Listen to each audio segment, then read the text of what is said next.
Olá, ouvintes e leitores, sejam bem-vindos a mais uma leitura bíblica comentada do Ictus Podcast.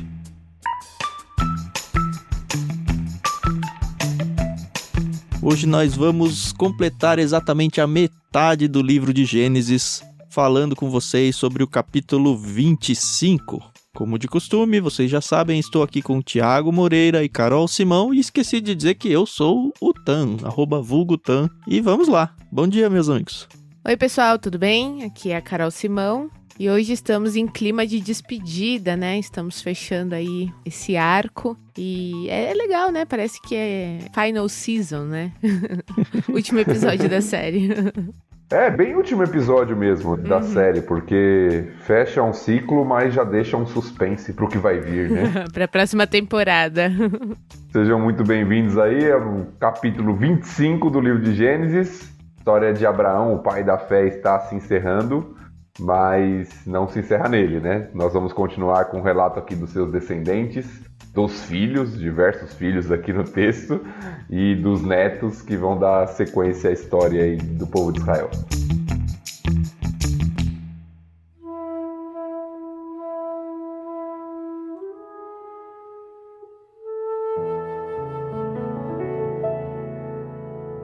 A gente decidiu quebrar essa leitura em 3 partes, apesar de poder quebrar um pouco mais, mas para tentar deixar os blocos mais ou menos equivalentes aí em tempo, a gente vai do verso 1 ao verso 11, depois do 12 até o verso 26 e aí do 27 até o final.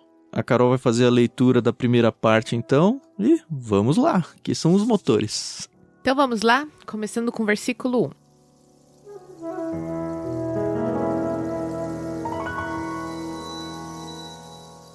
Abraão se casou outra vez com uma mulher chamada Quetura. Ela deu à luz Zinrã, Joquizã, Medã, Midian, Isbaque e Suá. Joquizã gerou Sabá e Dedã. Os descendentes de Dedã foram os Assuritas, os Letusitas e os Leumitas. Os filhos de Midian foram Efá, Éfer, Enoque, Abida e Elda. Todos eles foram descendentes de Abraão por meio de Quetura. Abraão deu tudo o que possuía a seu filho Isaque.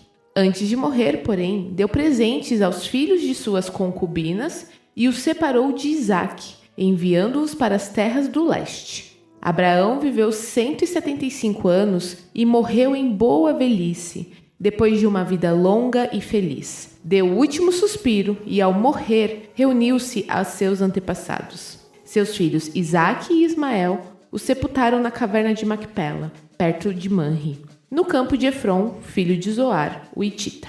Esse era o campo que Abraão havia comprado dos Hititas e onde havia sepultado Sara, sua mulher. Depois da morte de Abraão, Deus abençoou Isaque, e ele se estabeleceu perto de Bela-er-roi, no Negueb.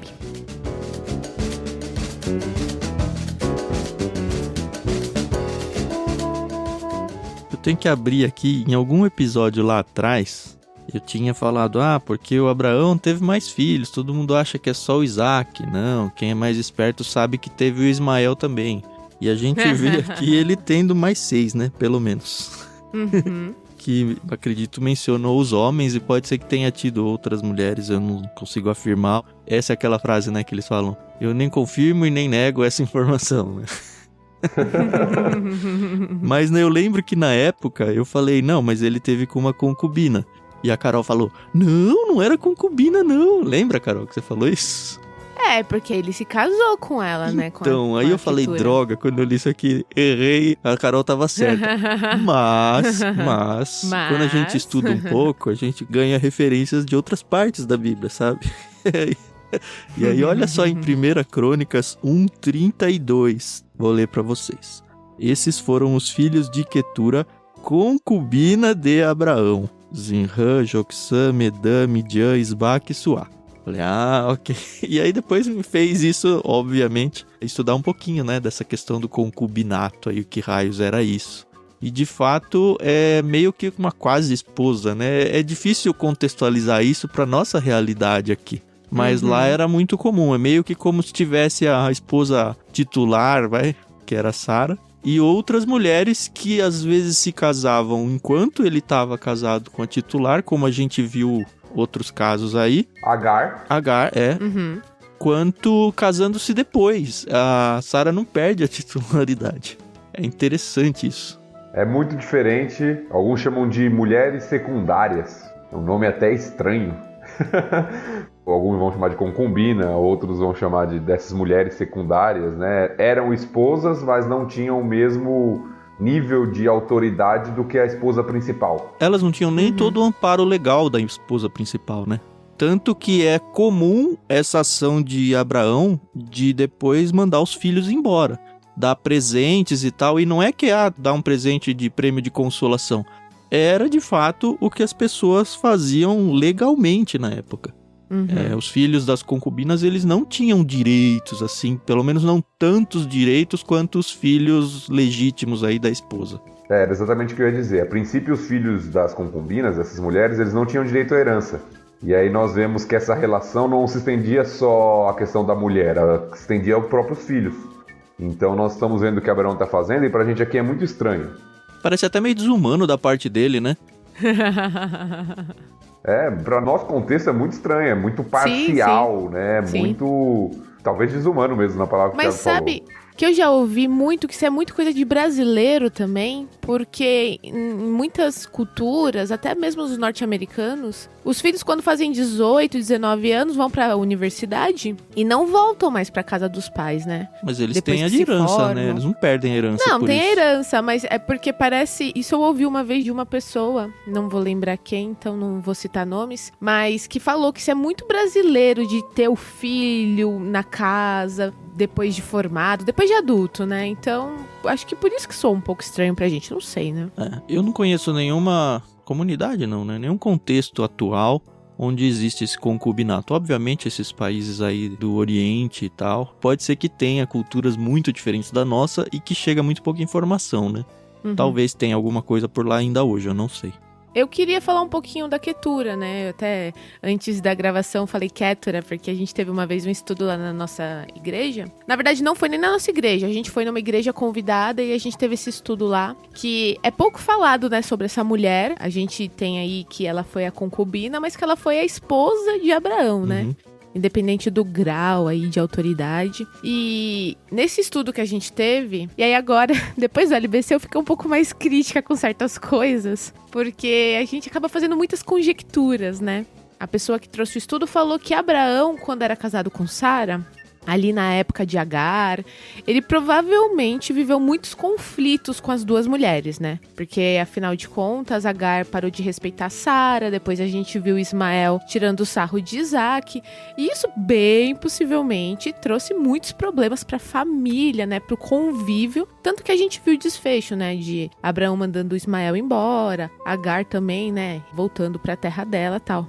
E durante o estudo a gente viu que a Ketura, tá, isso são conjecturas, tá, pessoal? Mais uma vez, os pastores estão aqui para me corrigir. Ela meio que trouxe um ambiente familiar para Abraão, né? Ele possivelmente não tinha essa coisa de convívio dos filhos. Afinal de contas, Isaac e Ismael não cresceram juntos, né? Até a vida adulta de Isaac.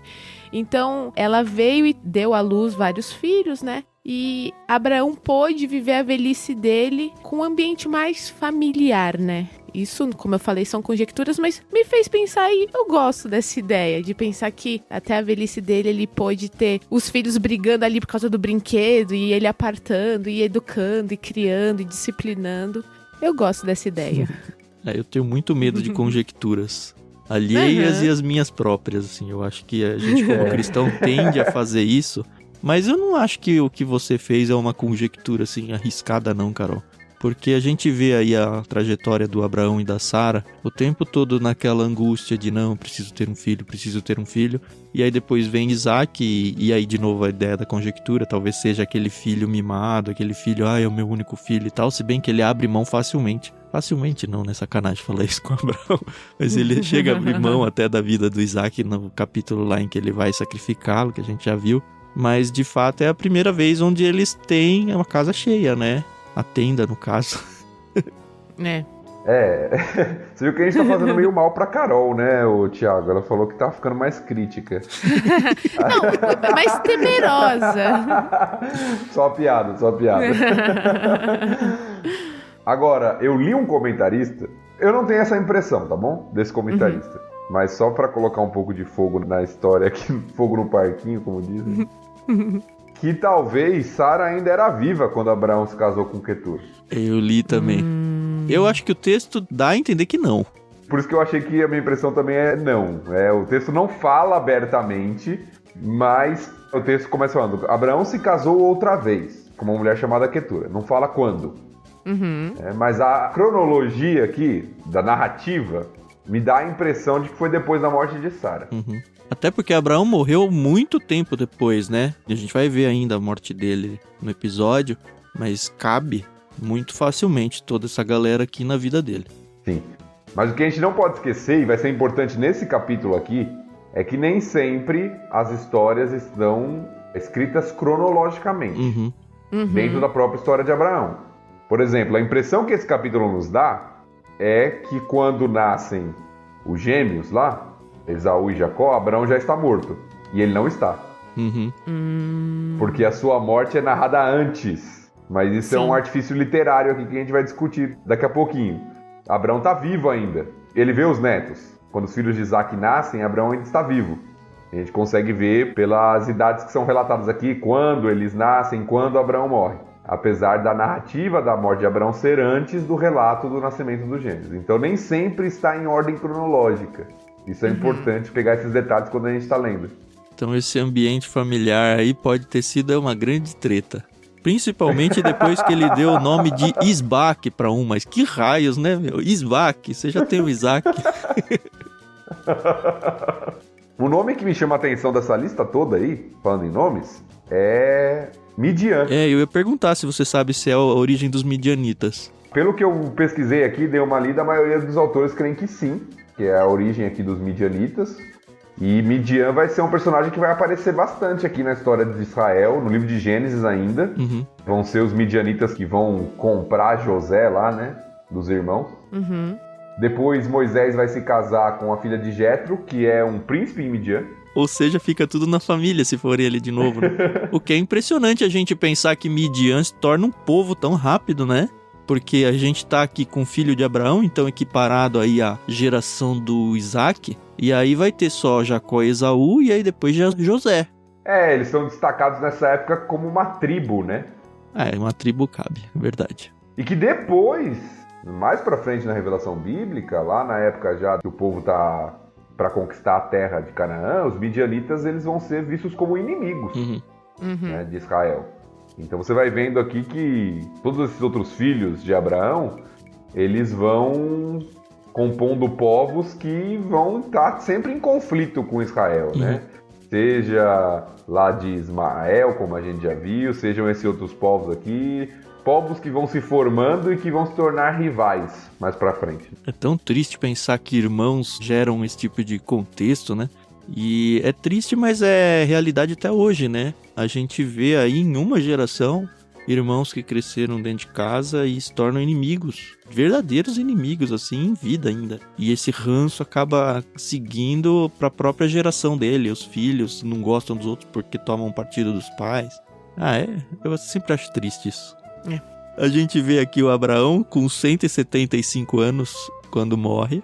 O que é surpreendente, né? Porque quando ele tava na briga lá para conseguir ter o filho, a gente vê ele lá com 86 anos, mais ou menos, quando ele tem o Ismael, e com 100 anos tendo Isaac, e o texto destaca muito fortemente, já é velho, já é velho, já é velho.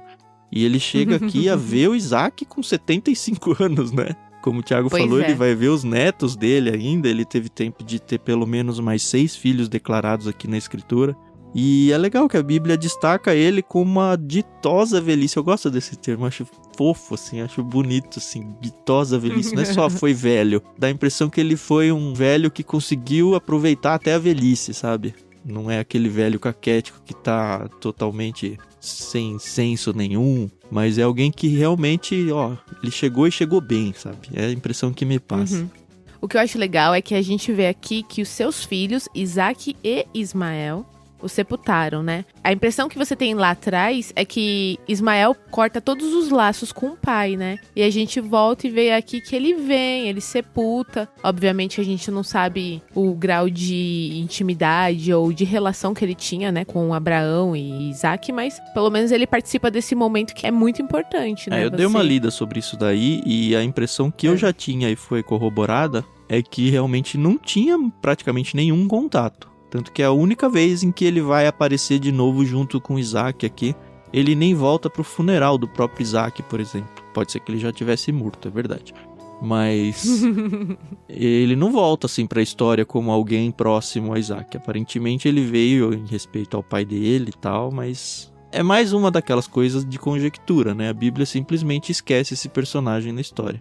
Não, e também de distância cultural, como a gente falou, né? Porque eu acho que era muito mais natural para eles do que para nós. Quando a gente lê essa história lá de Abraão, de Ismael e até dos outros filhos que a gente acabou de ler aqui, quando Abraão dá tudo o que possui a Isaac, mas dá presentes para os filhos e o separa de Isaac, deixando Isaac ali separado, garantindo ali o direito de herança de Isaac, pra gente parece que Abraão é aquele pai moderno que abandona os filhos.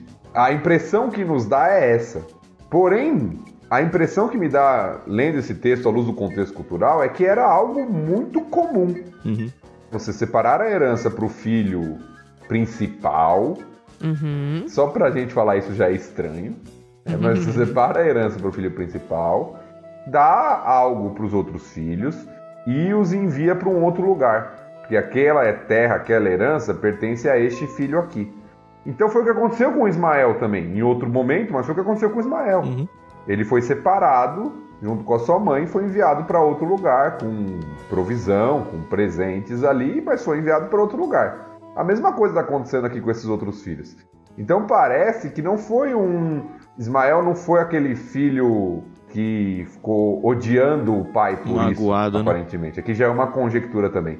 Mas era algo comum e cultural daquela época, que aconteceu com Ismael, que está acontecendo com os outros filhos de Abraão aqui também. Ou seja, não deixa os filhos desgostosos com a situação. É algo que, ok, esse é o meu papel na história familiar aqui, e tudo bem, porque é isso que é o mundo. É. Por mais estranho que isso nos pareça. É legal ver de volta aqui a caverna de Macpela como a sepultura da família, e ela ainda vai aparecer algumas vezes ao longo da história dessa família, né? Mas o Abraão volta aqui a ficar junto com a Sara, né? E essa expressão aparece, né? É muito comum. Bonito foi isso. Reunido aos seus antepassados. Isso, né? Tem uma cara desses filmes e dessas séries de épocas, né? E sempre me soou meio que como não cristão, assim, sabe? Foi se reunir aos antepassados. No sentido de que, não foi pro céu, sabe? Aquela coisa que a gente tá acostumado. Só que é legal ver isso na Bíblia, né? E nos dá autoridade até bíblica de falar uma coisa dessas, né? Na nossa cultura, ser sepultado é algo que a gente não fala muito sobre isso, até porque a gente evita, tem gente que nem gosta de... O assunto mesmo, né? Ou do assunto, ou de ir a momentos assim. Mas era uma espécie de cerimônia naquele contexto. Em alguns contextos até uma espécie de celebração fúnebre. Claro que havia tristeza e luto, mas era algo marcante ali. Então por isso a importância, né, que a gente viu, Abraão comprou o campo, falou, não, vai ser enterrado aqui, nesse lugar, vai ser o lugar onde a família será enterrada, porque isso tinha um valor para eles. Sim, até a própria volta do Ismael para acompanhar essa celebração fúnebre aí. E aí essa parte, pelo menos meu último comentário aqui, termina com a morte de Abraão, como a gente viu, e Deus abençoando Isaac, e aí aparece novamente que Isaac se estabelece perto de Beer-Lahai-Roi, que a gente viu no último episódio aqui, novamente. Foi aquele local lá de Agar, eu vejo aquele que me vê. E onde ele encontra a Rebeca a primeira vez, né? Exatamente. Onde o Senhor cuidou de Agar e depois Isaac encontrou Rebeca e por lá se estabeleceu.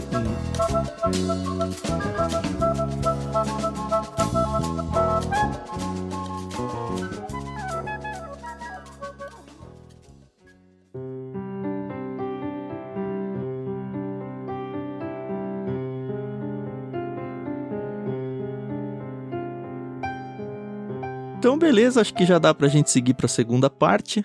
Eu vou ler essa segunda parte, então a gente começa no verso 12.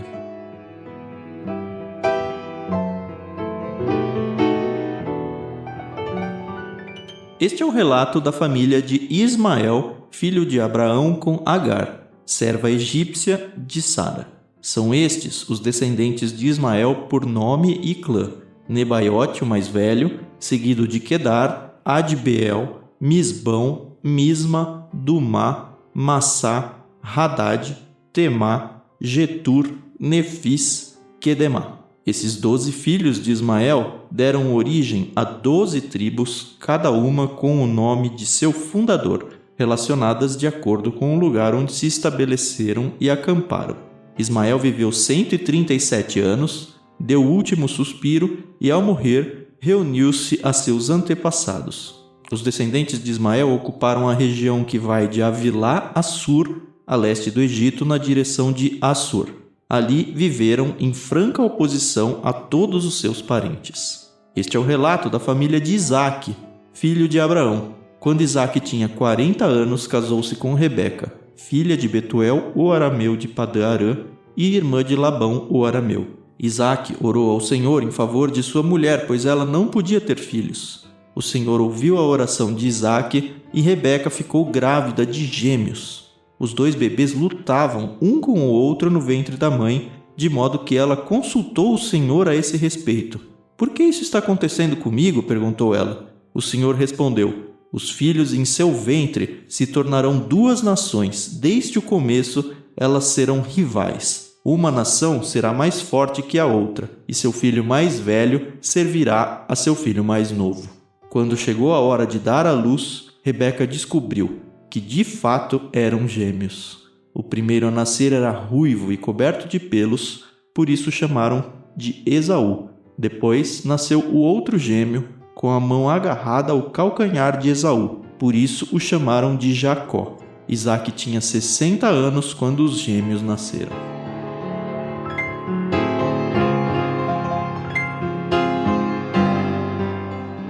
A primeira coisa que eu vejo aqui, e aí voltando ali no relato dos descendentes do Ismael, é que talvez eu tenha falado uma bobagem. O Ismael viveu 137 anos e ele é 14 anos mais velho que o Isaque. A gente ainda não chegou na morte do Isaque, mas o Isaque morre com 180 anos e ele é mais novo do que o Ismael, então de fato não tinha como o Ismael ir no enterro do Isaque.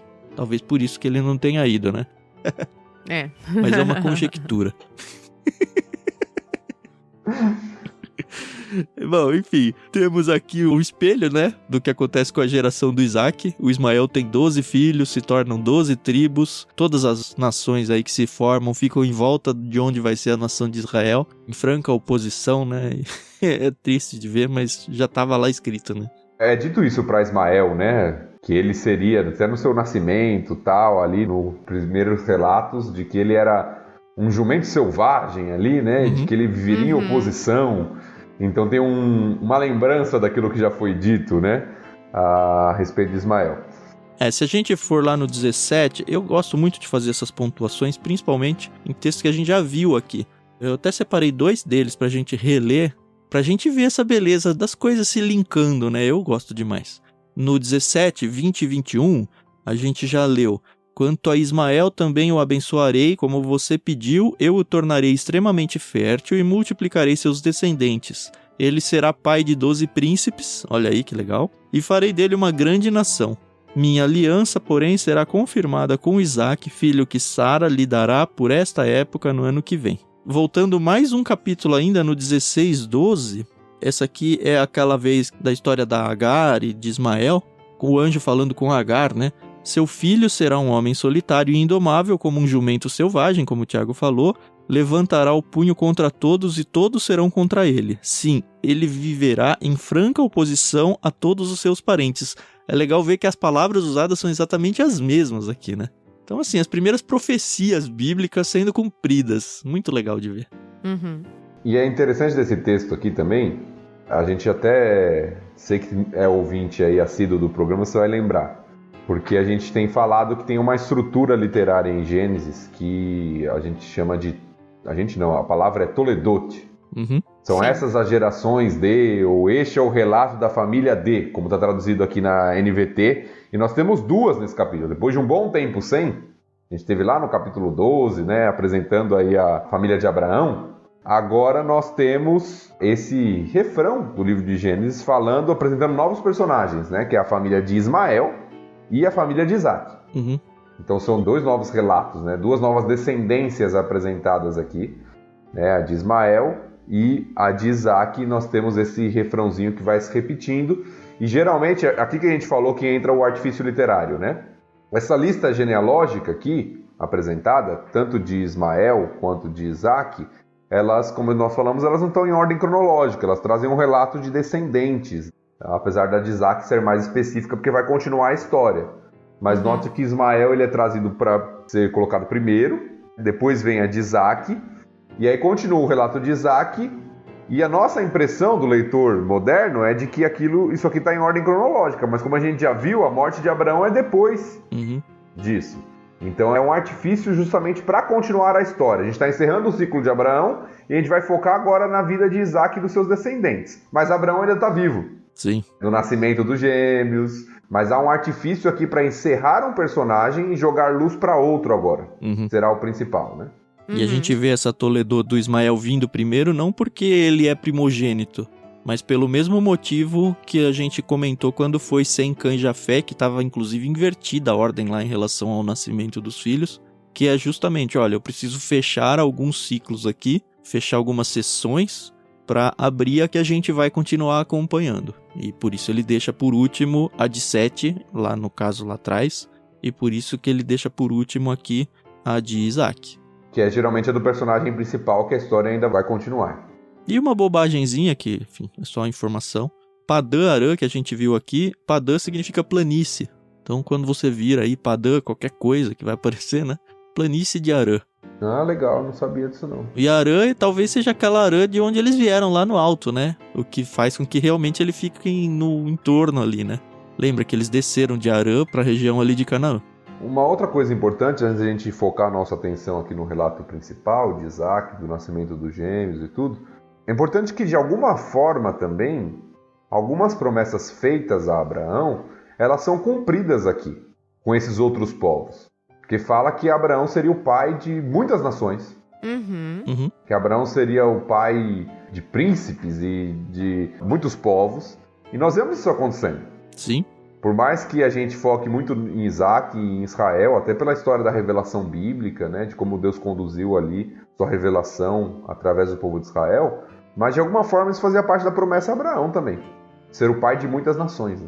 E uma outra promessa que foi feita para Abraão, e é legal que é tão pequena quando ela é feita que ela até está entre parênteses, mas promessas de Deus são promessas e Deus nunca muda de ideia, né? A gente está no capítulo 15 aqui, olha só que legal. Enquanto o sol se punha, Abrão caiu em sono profundo e uma escuridão apavorante desceu sobre ele. Então o Senhor disse a Abrão: esteja certo de que seus descendentes serão forasteiros em terra alheia, isso ainda não aconteceu, onde sofrerão opressão como escravos por 400 anos. É impressionante assim a quantidade de detalhes que Deus já vai dando para Abraão aqui, né? Mas eu castigarei a nação que os escravizar, e por fim eles sairão de lá com grande riqueza. Olha, isso é no Êxodo só, hein? E aí abre o parênteses que eu queria, né? Você, por sua vez, morrerá em paz e será sepultado em idade avançada. E é isso, né? Morreu em paz e ditosa velhice aí antes da morte dele. Só para deixar o registro aqui também, o que eu citei está em 17:20, quando fala para Abraão a respeito de Ismael, diz assim: quanto a Ismael também o abençoarei, como você pediu. Eu o tornarei extremamente fértil e multiplicarei seus descendentes. Ele será pai de 12 príncipes, e farei dele uma grande nação. Então, é muito legal. Nós vemos isso. aqui os 12 descendentes de Ismael, então tudo se cumprindo de acordo com aquilo que Deus tinha prometido já, né? Sabe, parte do Antigo Testamento legal de ver isso que eu digo é Deus prometendo e um tempo depois na mesma história, seja no mesmo livro, às vezes um pouquinho mais adiante, o cumprimento disso, e cumprimento assim, exato, conforme foi explicado, dá uma paz para nós em relação às profecias que foram feitas das coisas que ainda não aconteceram. No sentido de que, olha, Deus falou lá, demorou às vezes gerações, às vezes 400 anos aí, mas cumpriu. E cumpriu exatamente, assim, a gente viu ali, eles saíram e vão sair ricos ainda, sabe? Um detalhe que não precisava estar lá, mas tá. E quando saem, eles saem, despojam os egípcios, a gente vai ver isso. E a gente vai lidando ao longo da Bíblia com várias profecias que ainda não aconteceram. E dá uma paz no sentido da gente poder descansar e falar, Deus falou, vai acontecer. E não só vai acontecer, como vai acontecer exatamente como ele falou. Isso é muito bom para nós. E é isso, dá para virar agora pro Isaac, né? Que é a segunda parte da leitura que eu fiz agora há pouco. Sim. E é muito legal, né? Primeiro porque vai aparecer o Jacó, que é o nosso querido xará aqui, né? Meu e do Tiago, pelo menos. Tem que explicar essa história. A gente já não falou que Jacó é a origem do nome Tiago? Vamos falar do nome daqui a pouquinho, né? Aí a gente chega lá. A gente vê aqui que a coisa parece que aconteceu super rápido. Mas não foi super rápido, né? O Isaac casou com 40, descobriu que a Rebeca era estéril e ele vai ter o filho dele só com 60 anos, é isso, né? Isso. Ou seja, 20 anos para conseguir ter o filho. A gente fala, beleza, já aconteceu com o Abraão, foi rápido, resolveu. O que eu tô querendo dizer é, quando a gente acompanhou o relato do Abraão e da Sara, a gente foi sofrendo junto.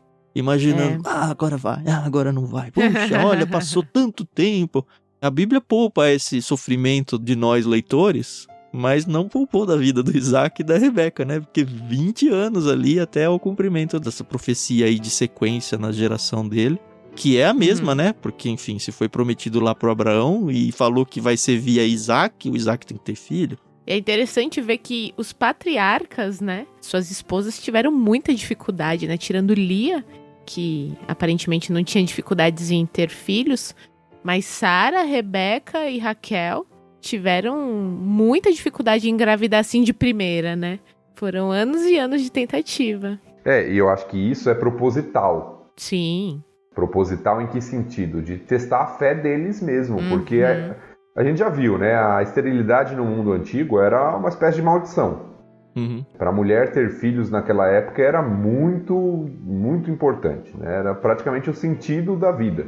As pessoas tiravam sarro das que não tinham, né? Elas eram mal vistas na própria sociedade. Ana, né? A gente vai ver Raquel daqui a pouco, né?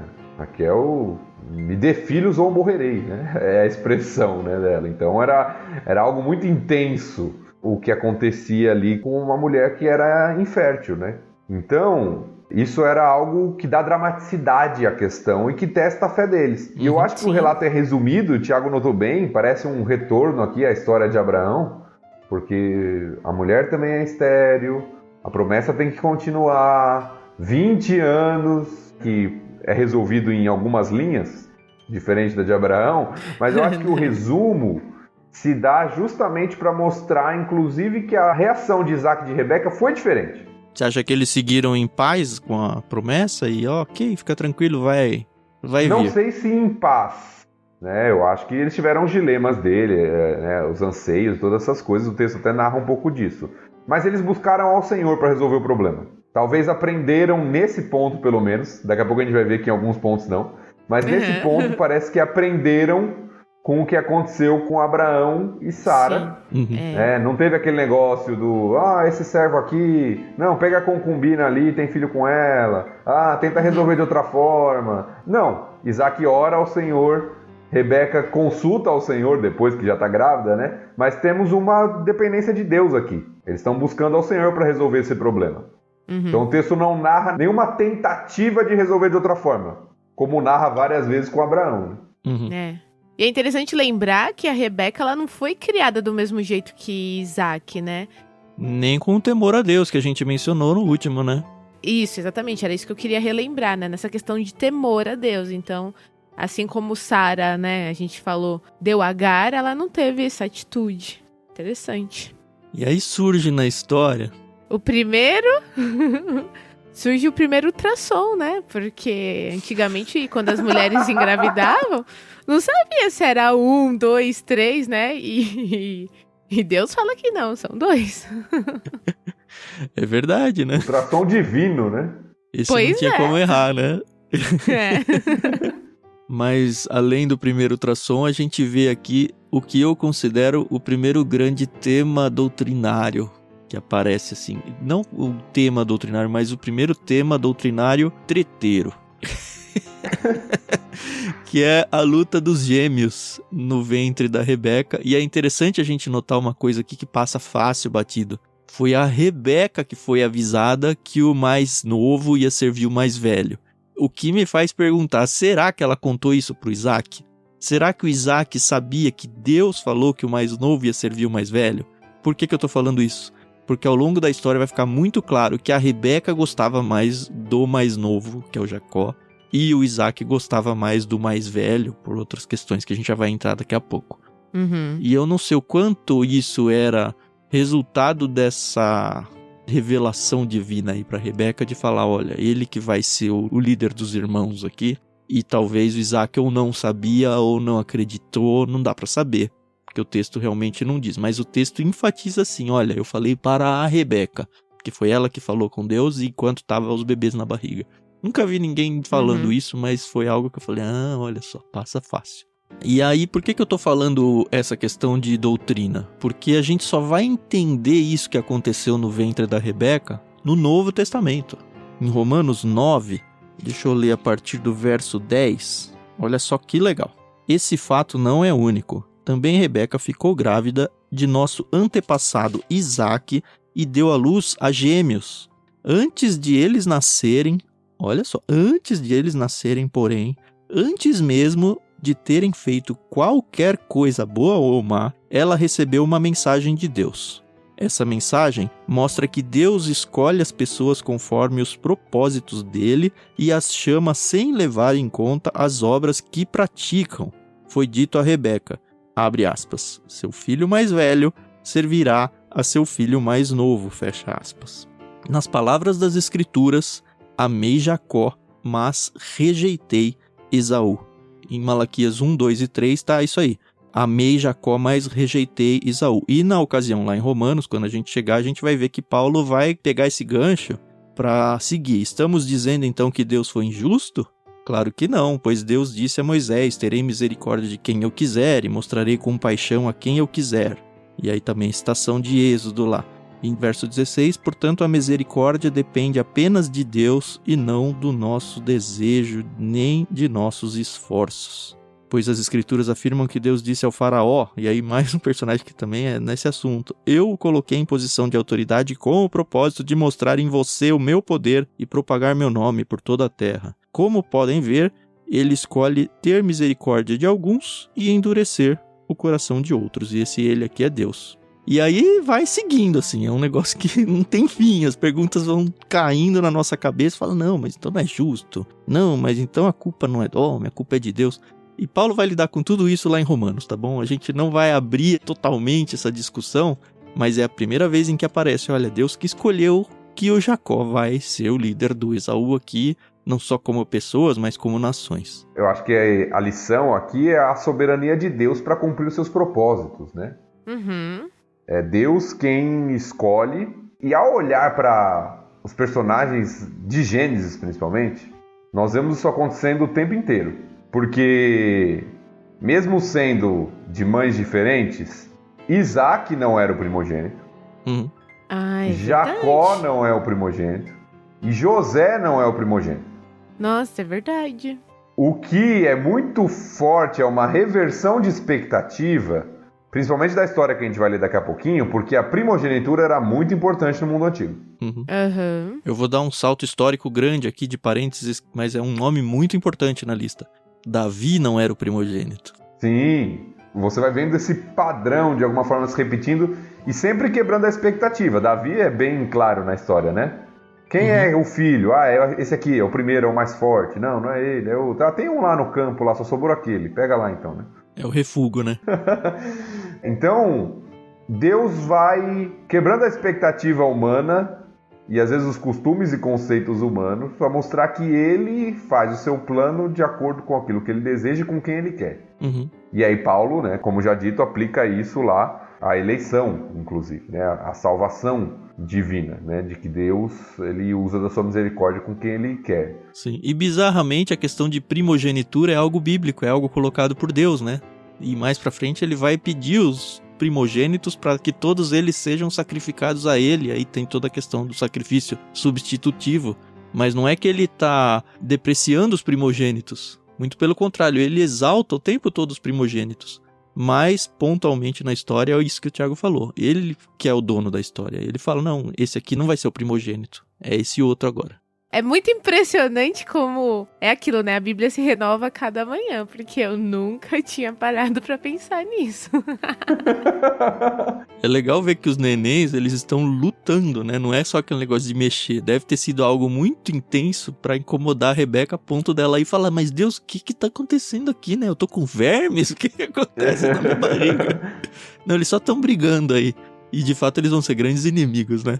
Olha, mas assim, a Celina, que é a esposa do pastor Tiago, ela pode dizer isso até com mais propriedade. Eu tive uma gestação única, né, de um bebê só, ela teve de gêmeos. Mas quando o bebê começa a mexer, gente, tem hora que você fala, deixa eu sentar porque vai nas suas costelas e aperta a sua bexiga. Então imagina 2, e eles ainda brigavam, devia ser muito desconfortável, muito desconfortável. Eu lembro que a Rê, na primeira gestação, era muito engraçado. Ela falava, ai não, sai daí, vem pra cá. E, tipo, empurrou um lugar que doeu demais aqui, é melhor você ir pra lá.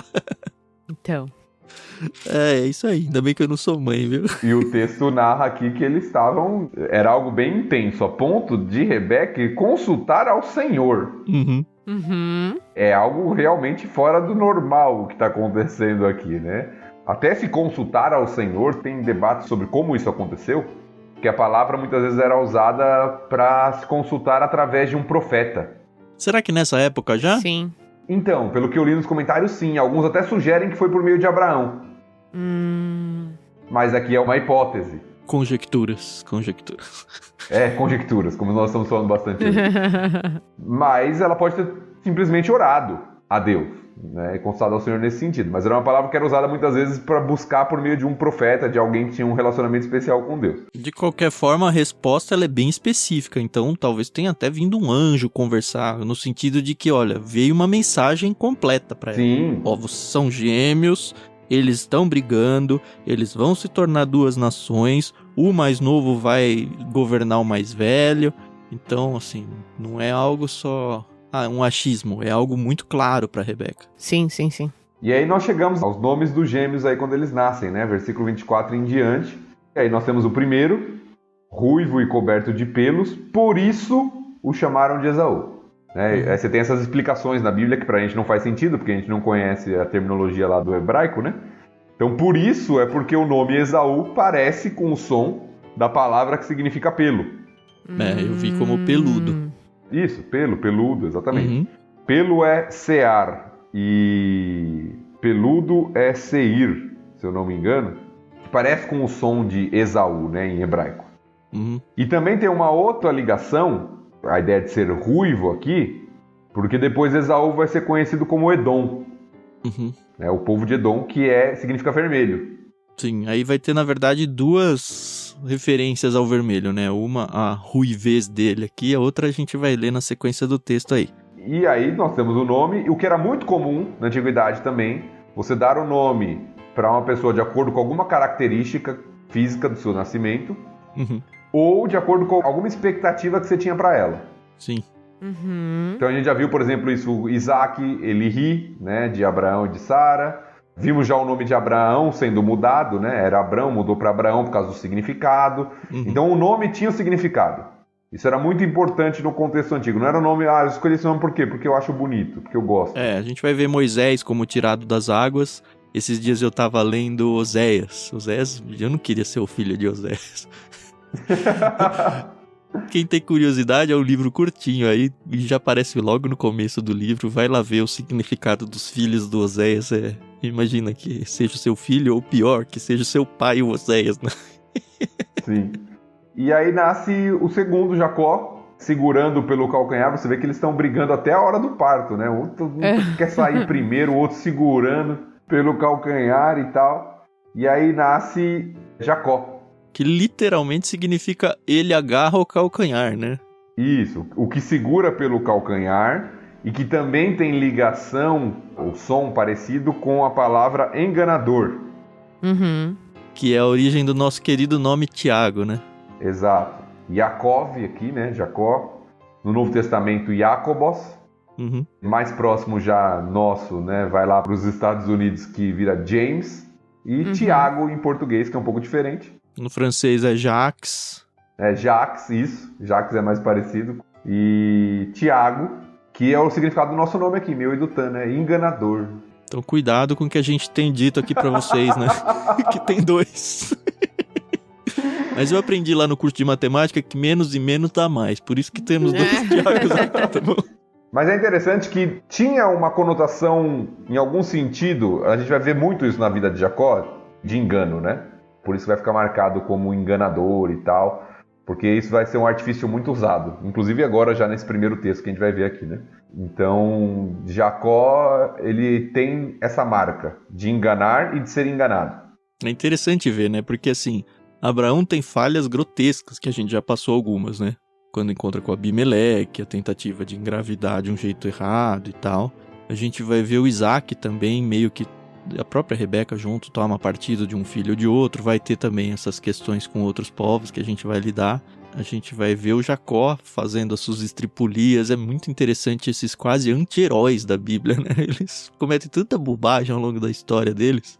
E é legal ver que a Bíblia não esconde nada disso da gente, né? Ela vai queimando o filme, né, de todo mundo aí no meio do caminho, que acaba exaltando Deus no fim das contas, né?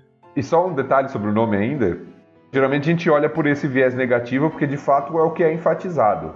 Mas eu estava lendo um comentário de que o nome originalmente ele também podia ter um significado positivo. Uhum. A ideia do calcanhar ali é de alguém que protegia, que fazia uma espécie de retaguarda. Na própria Bíblia de Estudo da NVT tem um comentário sobre isso. O nome originalmente era positivo, significando proteger, como uma retaguarda, mas assumiu o sentido negativo de aquele que agarra o calcanhar ou enganador, no contexto do caráter enganador e usurpador de Jacó. Então nós vemos um pouco disso sendo desenvolvido aqui através da história mesmo de Jacó. Uhum. E aí que a gente fala, Isaac teve esses filhos, ele tinha 60 anos, o texto narra. O que significa que Abraão viu os meninos até a adolescência. Porque se Isaac tinha 60, ele nasceu quando Abraão tinha 100, e Abraão morreu com 175, Abraão viu os meninos até uns 15 anos. Nossa, legal. Nossa. Porra, né, Carol? Não, porque realmente é aquela coisa, né? A gente lê a Bíblia, a gente acha que, ó, acabou aqui, vai começar isso aqui. E não necessariamente, né? E o legal é que tava lá na nossa cara o tempo todo. Como que eu não vi? É a beleza de ler devagarzinho, né? É.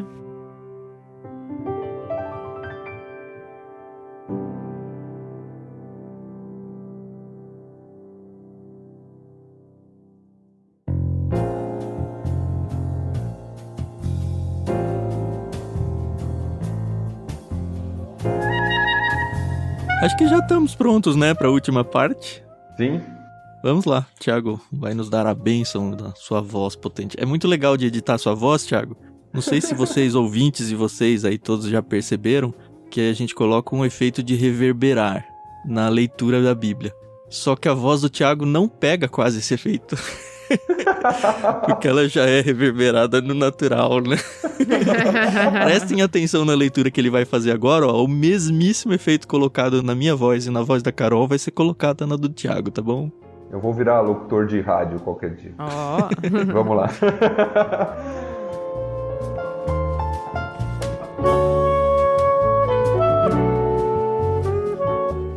Os meninos cresceram.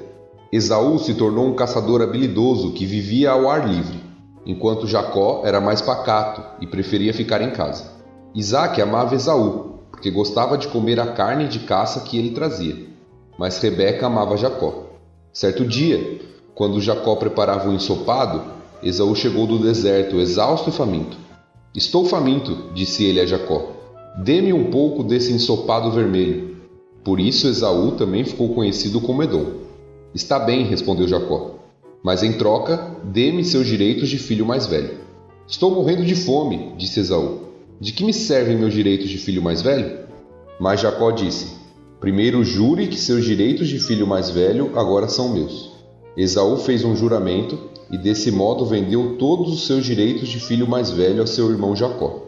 Então Jacó deu a Esaú um pedaço de pão e o ensopado de lentilhas. Esaú comeu, levantou-se e foi embora. Assim, ele desprezou seu direito de filho mais velho.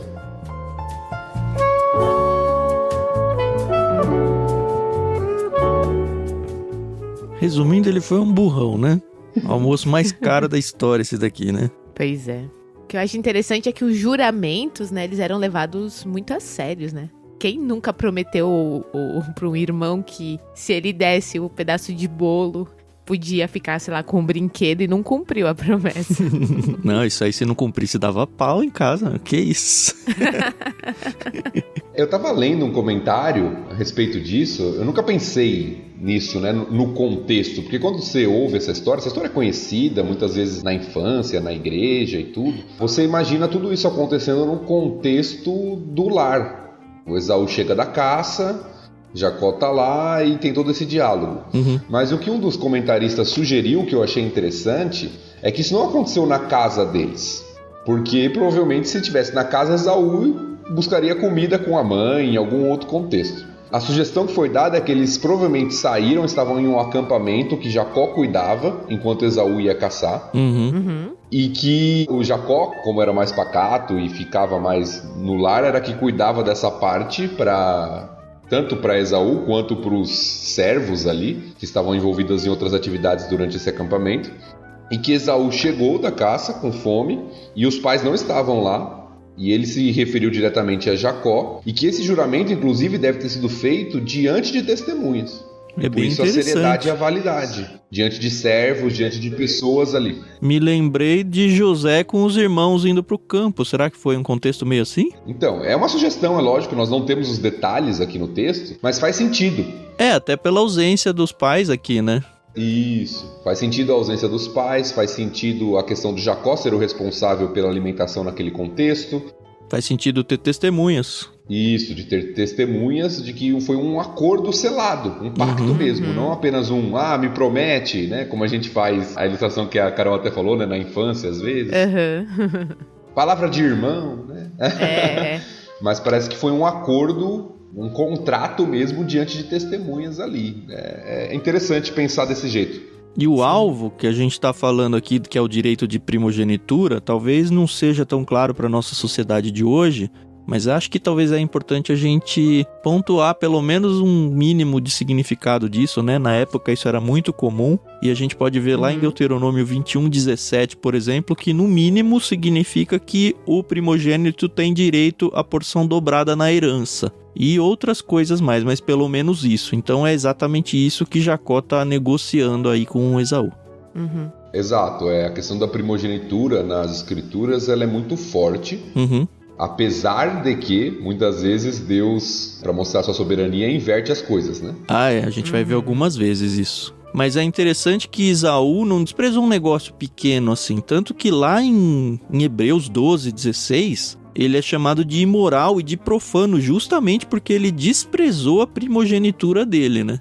Porque a gente fica pensando nessa história falando, o Esaú, coitado, tava com fome, o Jacó foi um sacana. O Jacó foi um sacana mesmo. Mas a gente tende a dar uma passada de pano pro Esaú aqui. Mas não, ele simplesmente ignorou um negócio que era muito sério. Eu acho que esse texto é importante de ler daqui a pouquinho, mas essa questão da primogenitura era muito séria mesmo e tinha muito valor. Ser o primeiro filho era considerado ser o filho da juventude, da força do pai. Não, então era considerado o filho mais forte, o filho mais nobre, o filho que seria o líder de todo o clã posteriormente, com a velhice já do pai, que tomaria as rédeas da liderança da família. E todo esse valor, inclusive, que era dado, até na herança, como foi dito pelo Tan, reconhece isso. E quando eu falei que muitas vezes Deus, para mostrar soberania, inverte, é que no caso de Jacó vai acontecer isso. José, em outros casos das escrituras, em que o filho mais velho não vai ser o mais importante, não vai ser, muitas vezes, o escolhido por Deus para seguir a aliança, a promessa. Então a gente vai ver isso acontecendo muitas vezes. O Isaac, apesar de ser de outra mãe, já aconteceu de uma forma, não era o primogênito de Abraão, e a gente vê Deus usando isso e falando sobre isso nas escrituras. Mas o conceito de primogenitura era algo muito valioso, e é por isso, inclusive, que a Bíblia condena Esaú. Não deu valor àquilo que era valioso. Uma vez eu ouvi uma pregação onde o próprio Jacó, já avô aqui, ele vai abençoar invertido lá Manassés e Efraim, que são os filhos do José, né? De José. Também é um texto que passa meio batido, mas é um texto que vai ser legal quando a gente passar lá, porque ainda tenho muitos flashes dessa mensagem e eu devo trazer aqui. Mas é outro caso, claro, onde o Jacó mesmo acaba que ele tá envolvido aí, porque é ele que faz a bênção invertida e proposital, né? E José não quer, né? José fala, não, meu pai, não é assim, esse aqui é o mais velho. Tem todo esse contexto de primogenitura lá, é legal. Sim. Essa questão da primogenitura, ela funciona na Bíblia apenas para os homens ou ela é estendida para as mulheres? Eu nunca vi nada das mulheres, eu acredito que era só homens mesmo. Sim, provavelmente eram os homens que eram contados nas genealogias, que eram considerados os detentores de herança. A gente não vê nenhum caso bíblico de uma mulher.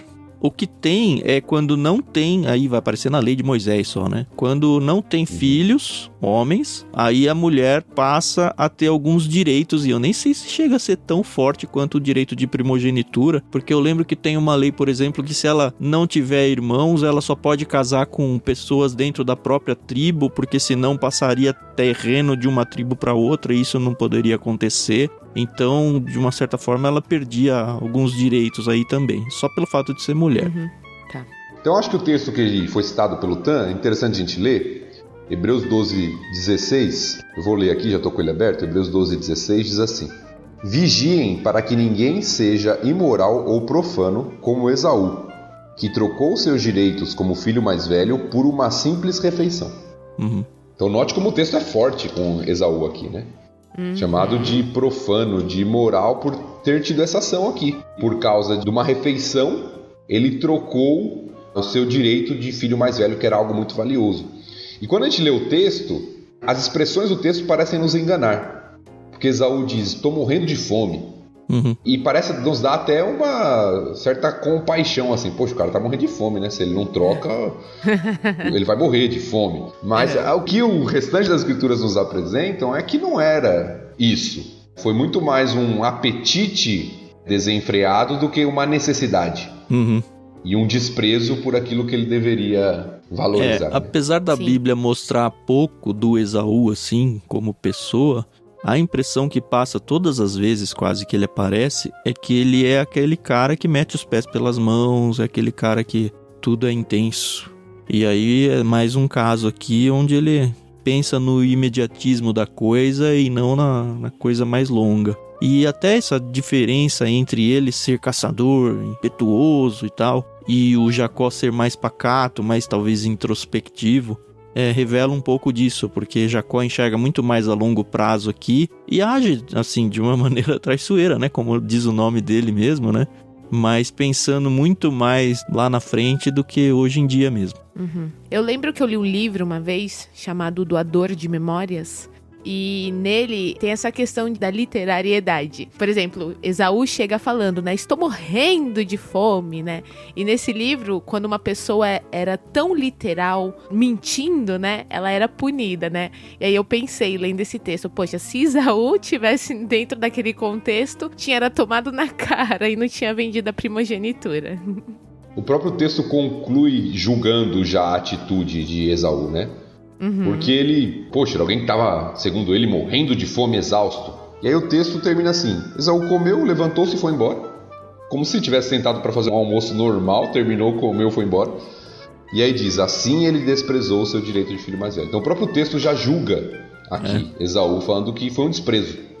O que me faz pensar muito no que o pastor falou sobre ter testemunhas, porque, mais uma vez, eu penso na relação entre irmãos, que quando é uma coisa sem supervisão, né, de pais ou responsáveis, as crianças, elas pintam e bordam, né? Então, possivelmente Esaú, ele falou, já comi aqui, esquece tudo que eu fiz, né? Ele não vai me levar a sério, e quando a gente percebe que não, né? A gente vê que não, né? Mas vocês acham que o Isaac e a Rebeca, eles foram meio omissos? Não porque eles não estavam aqui, né? A gente já viu. Mas no geral, assim, como pais, eu sempre tive essa impressão de que os dois, além de ter o fato da predileção de um filho ou de outro, e a gente que é pai sabe o custo que isso gera para a vida dos filhos, o perigo disso tudo, eu sempre tive os dois meio como quase bananões, assim, sabe? Que se importavam um pouco na educação do filho. Eu não sei se eu tô sendo muito desonesto, se eu tô arbitrando demais em cima de um texto. Porque a gente veio de um contexto onde relata a história do pai do Isaac, o Abraão, que conta muitas coisas, várias e várias coisas. E isso vai acontecer de novo com o Jacó, vai contar bastante sobre ele, a ida dele lá para conhecer as esposas e tal, e a mesma coisa para José. Mas na geração aí de Isaac e Rebeca, é super curto o texto, então por isso que eu tô dizendo que de repente eu posso estar sendo muito inocente ou até injusto com o texto bíblico em tentar colocar nas costas dos dois esse tipo de omissão, velho. Eu não tenho essa convicção justamente por causa disso, por causa da falta de informação. Dos patriarcas, o que nós temos menos informação é Isaac, pensando em Isaac já crescido como pai de família. Uhum. A gente tem muita informação de Isaac ainda no contexto de Abraão, o filho esperado, aí depois o nascimento, o sacrifício. Que acaba sendo a história do Abraão ainda, né? Não é a história do Isaac. Ainda é a história de Abraão. Mas de Isaac a gente tem muito pouco. Abraão morre aqui no capítulo 25, que a gente viu, e daqui a pouco a história já vai mudar para Jacó, o foco já vai mudar para Jacó, a partir de 27, 28.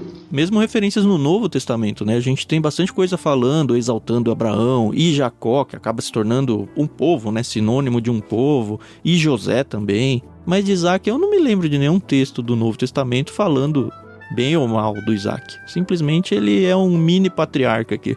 Temos em Hebreus, fala um pouquinho de Isaac, mas de fato a revelação bíblica sobre ele não é tão extensa quanto a dos demais patriarcas, isso a gente tem certeza. O que é aparente, né, é justamente esse fato que você colocou, a questão da preferência, o texto deixa isso bem claro. Isaac preferia Esaú, e mostra o porquê também, por causa que gostava do churrasco, né?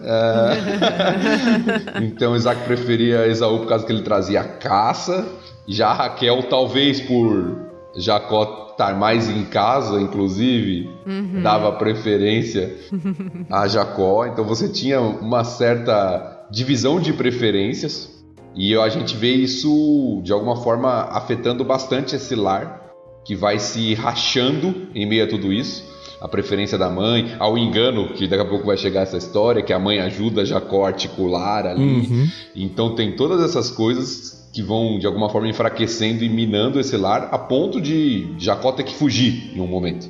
Sim. Como a gente vai ver. Então tudo isso acontece nesse contexto familiar, com certeza tinha problemas. A Bíblia relata isso de forma bem clara. Agora, o quanto isso revela a omissão dos pais, é difícil de afirmar, né? Eu tô satisfeito com o que a gente fez com esse texto. Alguém tem mais alguma coisa a trazer, não? Só uma questão que talvez para o leitor que não tenha tanto conhecimento assim de língua original, dessas coisas, possa ficar confuso com a expressão. No versículo 30, Esaú falando, dê-me um pouco desse ensopado vermelho. Aí tem uma nota de explicação, entre parênteses, na própria Bíblia. Por isso Esaú também ficou conhecido como Edom. É. E a ligação que existe aqui é entre Edom e vermelho. Edom é um povo que veio de Esaú e tem o significado de vermelho. E aí por isso que tem essa nota de explicação aqui no versículo. É só uma curiosidade, mas às vezes a gente lê e essas explicações que a Bíblia dá não fazem sentido pra gente, porque a gente não conhece a língua original, né? Ele pediu um ensopado vermelho, por isso se chamou Edom. Qual a ligação, né, entre as coisas? Mas tem um significado. Se você for pensar no povo Edom, é interessante isso, né? A leitura que eu sempre fiz dele nas relações que ele vai ter lá na frente com o povo de Israel, mais Judá por causa do sul, né, pela proximidade geográfica, ele não é um povo hostil, né? Ele é um povo meio que como foi Esaú com Jacó, assim. É um povo que tá ali do lado, ele é meu irmão, mas ele mais ou menos é meu inimigo também, mas ele não é exatamente meu inimigo como são os filisteus, por exemplo, ou como são os cananeus na terra, eles não têm que dominar. Quando vai chegar a época de entrar na Terra Prometida, o povo de Israel é orientado a não atacar Edom, por exemplo. A gente vai chegar nisso também. Então, meio que esse relacionamento entre pessoas, Jacó, que vai se tornar Israel, e Esaú, que também pode ser chamado de Edom, meio que se perpetuou para as nações, né? Muito interessante isso. Mas enfim, eu tô queimando largada, né? De novo. Um último detalhe aqui pra gente fechar. Na própria nota de rodapé da Bíblia de estudo da NVT, trouxe essa observação que eu não conhecia, que quando Esaú fala lá no versículo 30, dê-me um pouco desse ensopado vermelho, essa expressão de dê, né, traduzido como dê aí, é um verbo, um termo hebraico que geralmente é usado para alimentação de animais. Não de consumir animais, dos animais comendo, é isso? Dos animais comendo, algo mais selvagem. O que retrata talvez o espírito de Esaú ali naquele momento, né? Chega com fome da caça e fala, me dá, né? Meio desesperado pra comer, e aí revela também, né, o que a gente já falou sobre ele. Talvez aí que Jacó tenha visto essa urgência dele, falando, não, calma, vamos primeiro aqui tratar o negócio, né? Deixa eu me aproveitar. É o Jacó, né, Thiago? Você é Jacó, você sabe como que é se aproveitar dos outros. É bom poder fazer uma piada quando você tá incluído nela, né? E não agride ninguém.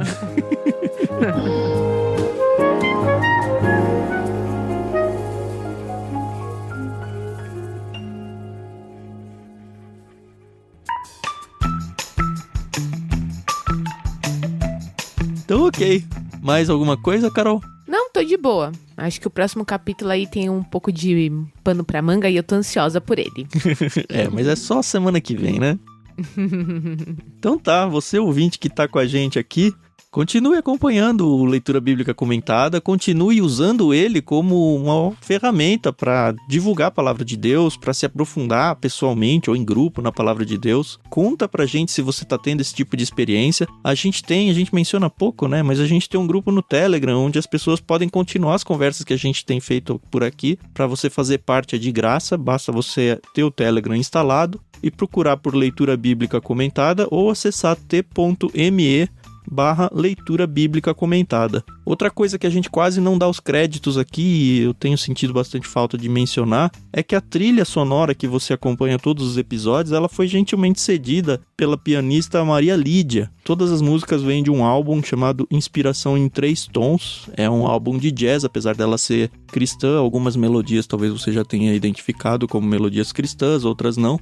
Mas o trabalho dela é fenomenal e eu sempre queria, então, lembrar o nome dela aqui como forma de gratidão mesmo por ela ter emprestado essa trilha pra gente. E é isso, conheça o Clube Ictus. A gente já meio que amarrou a esse projeto um dos planos que a gente tem lá, que é o Plano Vida. Se você fizer parte desse plano, você recebe todos os meses pelo menos um livro de vida cristã prática. Então ele casa muito bem com o que a gente pretende fazer aqui e, obviamente, é uma das principais formas que você tem aí para ajudar o ministério aqui do Leitura Bíblica Comentada a continuar existindo e, queira Deus, a gente chegue até Apocalipse um dia, né? Vamos ver se Deus vai dar essa graça pra gente. Com isso, então, eu, Thiago André Monteiro, @vulgutan, me despeço de vocês. Até semana que vem, onde a gente vai ter uma história meio repetida, né? Vamos descobrir. Um déjà vu, né? Como chamam muitas vezes. Vai ser interessante. É isso aí, foi muito bom estar com você novamente. Como o Tan já disse, compartilhe isso, aproveite, faça como uma ferramenta de aprofundamento no estudo da Palavra de Deus, no relacionamento com Ele, e que você seja edificado, abençoado através desse projeto. Até a próxima. É isso aí, pessoal. Muito obrigada por nos ouvir. Até mais.